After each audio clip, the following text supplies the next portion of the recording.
took me long enough to figure out the theme this week. This is my leadership journal, and I'm going to share with you something about opposites, because the theme is opposites, and we should all be opposites in understanding. The Art of Possibility by Benjamin and Rosamund Zander is one of the most fascinating idea books I've ever read in my life. I'm going to show you the practices in this book, starting today, because they're awesome.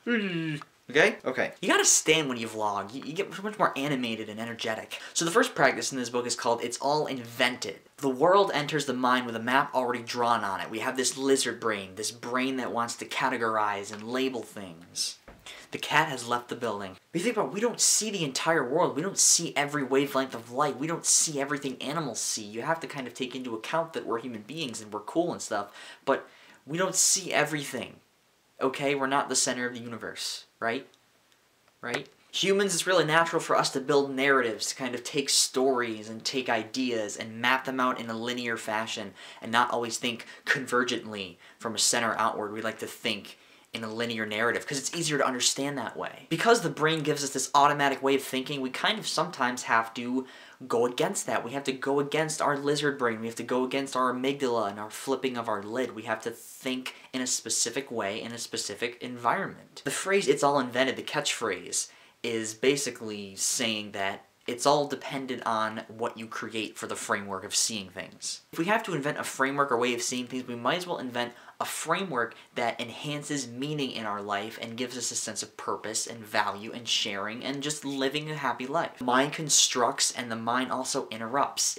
It's this battle between your lizard brain over here and your brain over here that's like, no, I want this to mean something, I want this, but it doesn't, this is the way things are, survive. No. This is so weird. I'm going to introduce you to something called the 9-dot puzzle, and this is a good idea to differentiate the mindset of the lizard brain and the mindset of what is possible. Possibility, limitation.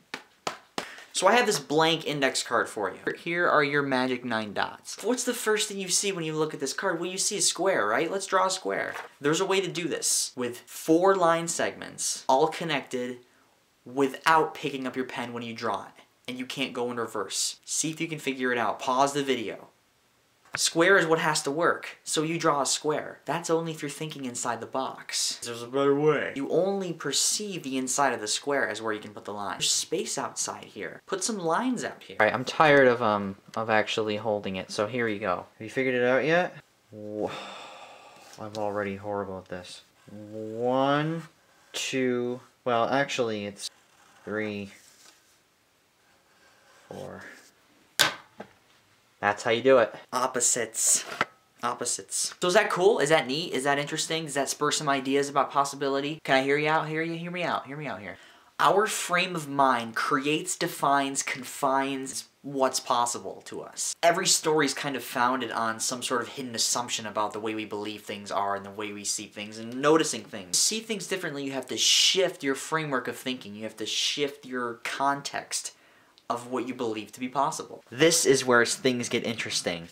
You're living in a world of measurement or you're living in a universe of possibility. Here are the opposites. The world of measurement is all about staying alive. It keeps the universe of possibility hidden. It's about resistance. It's about arming yourself. It's easier. It's safer to live in a world where you face a fixed reality. You feel like you're in control of everything and everything's happening. You can explain it and it's like, it's all about measuring things. It's all about categorizing things. It's all about labeling things. It's all about control, control, control. Competition is the vehicle to success. Shutting people down is a vehicle to success.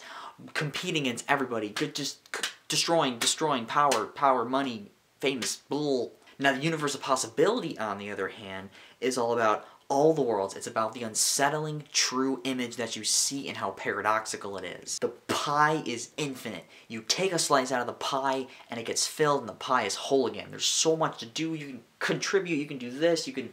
Infinite pie. Who doesn't like pie? The relationship between things is highlighted, not the things themselves, right? The how and the why is highlighted, not the who and the what and the where. The greatest thing about the universe of possibility, too, is it's kind of when you transcend the business of survival. You kind of forget the ability to just get through life and survive. You forget about just getting through every single dreading thing in life. Homework or tests, work. If you don't like your job, I'm sorry. Manifest positivity to enrich your life with your work. Your overall success is higher without life as a means to some sort of end and some sort of external motivation. In the world of measurement, you set a goal and you try to achieve it. It's kind of like a ladder. In the universe of possibility, you set a context. You follow that context and you let life unfold. You're not chasing anything. You're setting the ground rules and the guidelines, and then life fixes itself. It unfolds based off of your context. Survival thinking is a scary thing. Like, life is always out to get you, and scarcity thinking is not based off of circumstance. Scarcity thinking is based off of the idea that, oh my God, I'm afraid of losing things and the world is out to get me. Paranoia. Measurement world is not guided by assumptions. Here's a question you have to ask yourself at the end of every situation. How are my thoughts now reflecting the measurement world? How am I thinking in a measurement mindset instead of a possibility mindset? Mike Files Don't Spin. It's hopeless to escape the assumptions that underlie all of life, shaping you. You must consistently step into a universe of possibility. You cannot arrive at it. You cannot just arrive. So what do you think about this idea of the universe of possibility, of seeing possibility instead of seeing limitation and measurement? Because scarcity thinking leads to scarcity living. Possibility thinking leads to possibility living. You're like, I'm just going to try this because this looks cool.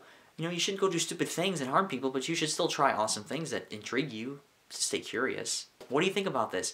Let me know in my diaphragm. And, yes, I'm a bass. Don't know where the voice is going. Just stuff just happens. Step into a universe of possibility. Ask yourself, what assumptions am I making that I'm not aware that I'm making? And don't forget to be awesome. Bye!